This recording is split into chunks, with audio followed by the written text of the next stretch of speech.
আজ ২৬শে জানুয়ারি আমাদের দেশের স্বাধীনতা পর দেশ পরিচালনার জন্য যে নীতিমালা, যেটাকে বলা হয়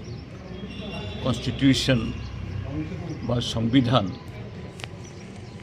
এটা রচিত হওয়ার পর আনুষ্ঠানিকভাবে তা গ্রহণ তথা সেই সংবিধান দেশে চালু হওয়ার দিন 1950 ইংরাজির এই দিনে এই সংবিধান গৃহীত হয়েছিল, যার হাত ধরে গত ৭৬ বছর ধরে আমাদের দেশ চলছে। আমরা আমাদের পার্টির রাজ্য দপ্তরে এই মহান দিবসটা, এটা শুধু উদযাপন না, যে এই দিবসের তাৎপর্য যাতে সুরক্ষিত থাকে, যে উদ্দেশ্যে, যে ত্যাগ তিতিক্ষার মধ্য দিয়ে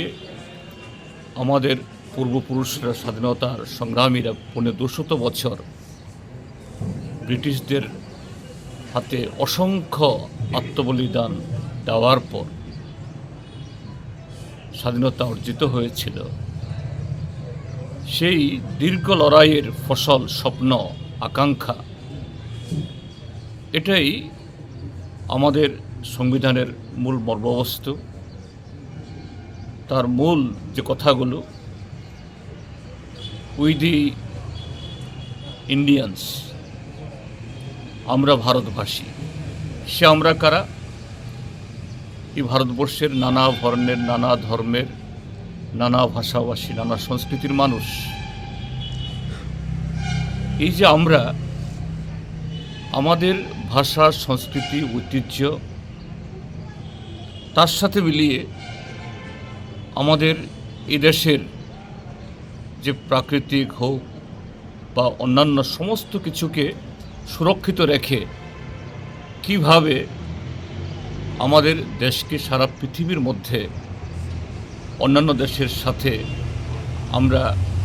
আরও সমৃদ্ধ করে তুলতে পারি এবং বিশ্ব ভ্রাতৃত্ব প্রতিষ্ঠায় এই দেশটাকে আমরা সেই পথে পরিচালিত করতে পারি,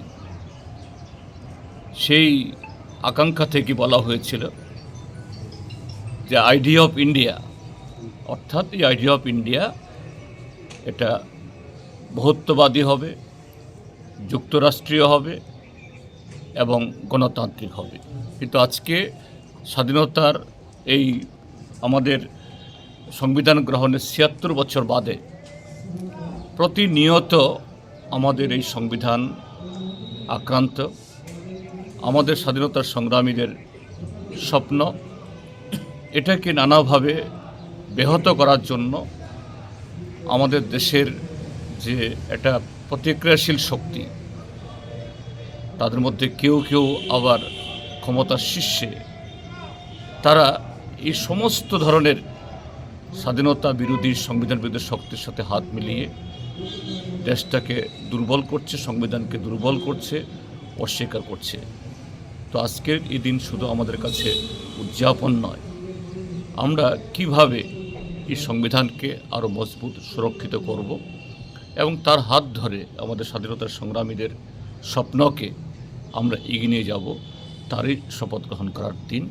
আমরা সিপিআইএমের পক্ষ থেকেই সেই লক্ষ্যকে কিভাবে আমরা আরও মজবুত, সুদৃঢ় করব, সে অঙ্গীকার আজকের এই দিবস থেকে আমরা গ্রহণ করছি।